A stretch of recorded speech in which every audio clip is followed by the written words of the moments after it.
Барри Morrow, Человек, дождя. Часть 2. Rainman. Chapter 2. Человек, дождя. Глава 2. Charlie Babbitt walked away from his father's funeral without looking back. Getting into the car beside Susanna, he said, "You were going to stay in Cincinnati another night, okay?" Чарли Бэббит ушел с похорон отца, не оглядываясь. Садясь в машину рядом с Сюзанной, он сказал: «Мы останемся в Цинциннати еще на одну ночь, хорошо?» "There's something I have to do before we go." Charlie started the car. «Мне нужно кое-что сделать, прежде чем мы уедем». Чарли завел машину. "Where are we going now?" Susanna asked. "East Walnut Hills." «Куда мы теперь едем?» — спросила Сюзанна. «Восточные Ореховые холмы». Walnut Hills is the richest part of Cincinnati. All the houses are big and very expensive. Walnut Hills — самая богатая часть Цинциннати. Все дома большие и очень дорогие. Charlie parked the car in front of one of the largest, most expensive houses in Walnut Hills, Sanford Babbitt's house. "This is my father's place," he said. Чарли припарковал машину перед одним из самых больших и дорогих домов в Walnut Hills, домом Сэнфорда Бэббита. «Это дом моего отца», — сказал он. Susanna got out of the car. "Is this where you lived when you were a boy?" She asked, her eyes wide, full of questions. Сюзанна вышла из машины. «Это здесь ты жил, когда был мальчиком?» — спросила она, широко раскрыв глаза, полные вопросов. But I left when I was 16, Charlie said. He picked up the suitcases and carried them towards the house. «Да, но я ушел, когда мне было 16, — сказал Чарли. Он поднял чемоданы и понес их к дому. I had no idea. You came. From all this, Susanna said. This was a Charlie Babbitt that she didn't know. Я понятия не имела. «Ты вышел из всего этого, — сказала Сюзанна. Это был Чарли Бэббит, которого она не знала». But Charlie wasn't listening. He put the suitcases down and walked towards a car that was in front of the garage. Но Чарли не слушал. Он поставил чемоданы на землю и направился к машине, стоявшей перед гаражом. It was a 1949 Buick Roadmaster. It was light blue and everything about it was perfect. Это был Buick Roadmaster 1949 года выпуска. Он был светло-голубым, и все в нем было идеально. I've always known this car, Charlie said in a quiet voice, but I only drove it once. Near the garage was a flower garden with some wonderful roses. «Я всегда знал эту машину, — тихо сказал Чарли, — но ездил на ней только один раз. Рядом с гаражом был разбит цветник с чудесными розами». "Someone must water those roses," said Susanna, who loved flowers. "They are all dying." «Кто-то должен полить эти розы, — сказала Сюзанна, которая любила цветы. Они все умирают». I hate those roses. Charlie said suddenly. Susanna looked at him in surprise, but Charlie was already opening the front door. «Ненавижу эти розы, — вдруг сказал Чарли». Сюзанна удивленно посмотрела на него, но Чарли уже открывал входную дверь. Later that afternoon, Charlie and Susanna were looking round Charlie's old bedroom. Позже в тот же день Чарли и Сюзанна осматривали старую спальню Чарли. "Who know that car in front of the garage?" Charlie asked suddenly. "It's beautiful." «Ты знаешь ту машину перед гаражом?» — внезапно спросил Чарли. «Она прекрасна». My father loved that car. The car and the roses. Мой отец любил эту машину. Машины и розы. The Buick was his car and I could never drive it. But one day I borrowed it to drive my friends round town.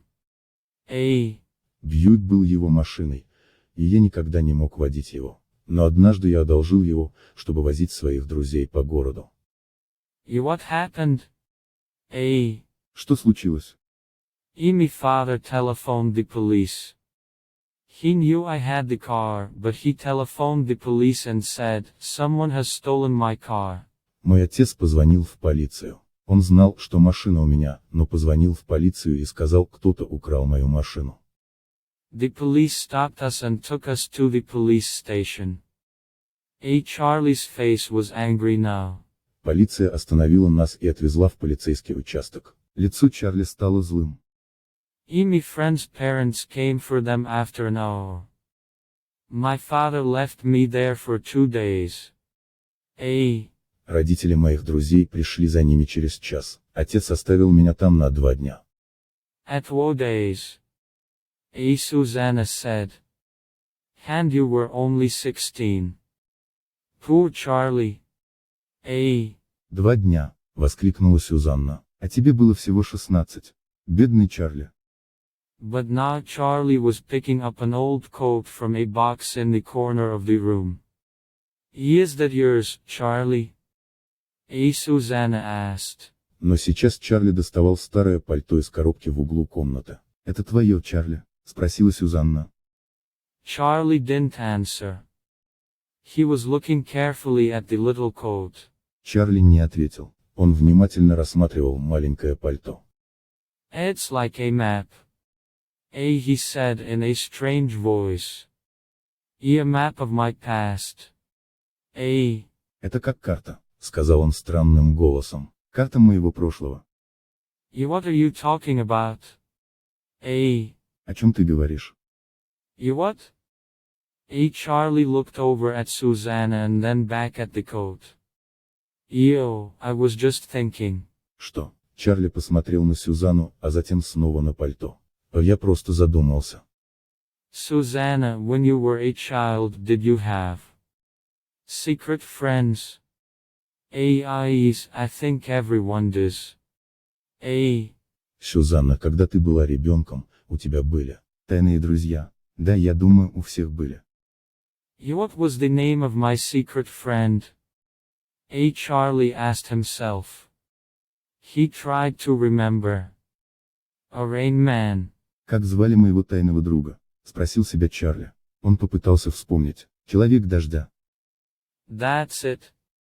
The Rainman. Вот и все. Человек дождя. When I was frightened, I held this coat and listened to the Rainman sing. He smiled. He thought was a long time ago. Когда мне было страшно, я держал это пальто и слушал, как поет человек дождя. Он улыбнулся. Это было очень давно. Susanna laughed and touched Charlie's arm. What happened to your friend? Сюзанна рассмеялась и тронула Чарли за руку. Что случилось с твоим другом? I don't know, Charlie said. I just grew up, I think. Не знаю, ответил Чарли. Я просто взрослел, кажется. He turned the coat around in his hands for a few seconds longer. Then he threw it back into the box. Он повертел пальто в руках еще несколько секунд. Затем он бросил его обратно в коробку. Let's go and eat. Charlie Bäbbit and his father's lawyer, John Mooney, met in the dining room that evening. Пойдем поедим. В тот вечер Чарли Бэббит и адвокат его отца Джон Муни встретились в столовой. Mr. Mooney put on his glasses and took some papers from his case. Мистер Муни надел очки и достал из кейса какие-то бумаги. Before I read the will, he said, our father has asked me to read you a letter that he wrote to you. Is that all right? Прежде чем я прочитаю завещание, сказал он, ваш отец попросил меня прочитать вам письмо, которое он вам написал. С этим все в порядке? Charlie did not want to listen to his father's letter. But he did want his father's money. Of course, he said. Чарли не хотел слушать письмо отца. Но ему нужны были деньги отца. Конечно, сказал он. Mooney opened an envelope and took out 2 pieces of expensive paper. Муни открыл конверт и достал 2 листка дорогой бумаги. To my son, Charles Bäbbit. Dear Charles, the lawyer began. Today is my 70th birthday. Моему сыну Чарльзу Бэббиту. Дорогой Чарльз, начал адвокат, сегодня мой 70-й день рождения. I am an old man, but I will remember the day that we brought you home from the hospital. You were the perfect child. Я старик, но хорошо помню тот день, когда мы привезли тебя домой из больницы. Ты был идеальным ребенком. I wrote it, Charlie said, with a very small smile. I hear his voice. Это он написал, сказал Чарли с едва заметной улыбкой. Я слышу его голос. And I remember too. Mooney continued reading. The day you left home.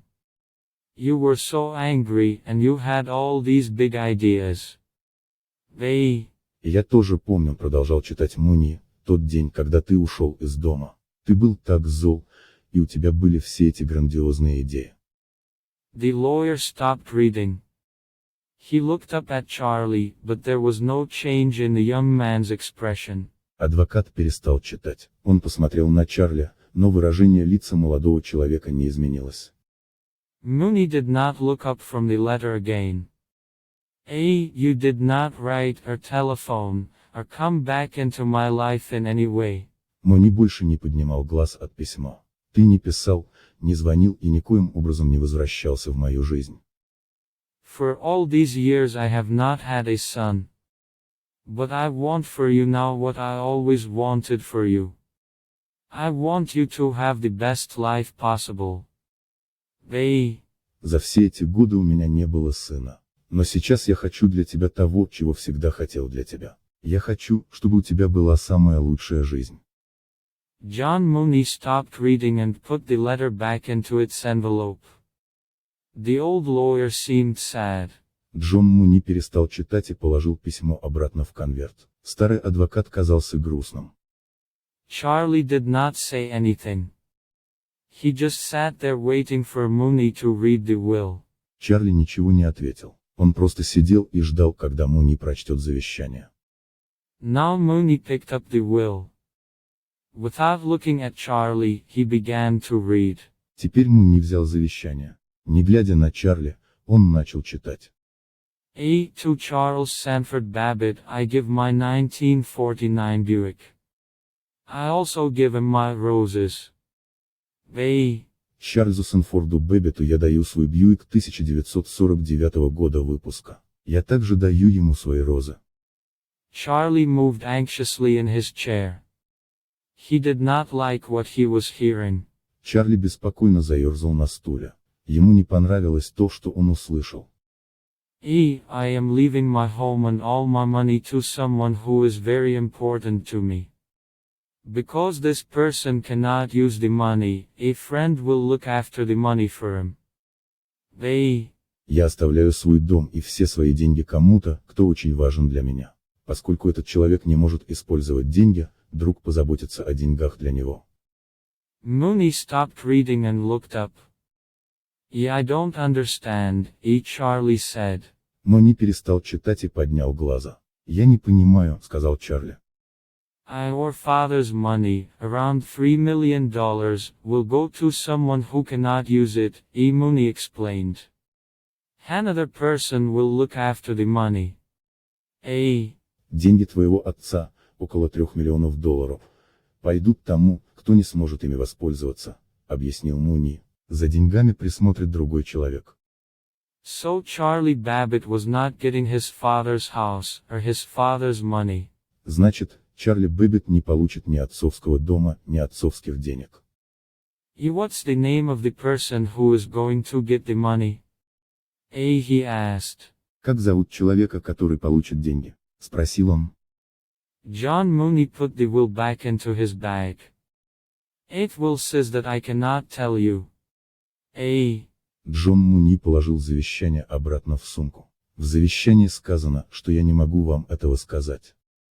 Charlie was beginning to get angry. You is this person who's going to look after the money. You.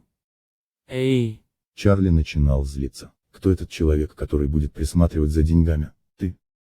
No, it isn't me, Mooney said. The old lawyer stood up and picked up his hat. Нет, это не я, сказал Муни. Старый адвокат встал и взял шляпу. You is it then? Тогда кто же это? I'm sorry, Charles, Mooney said.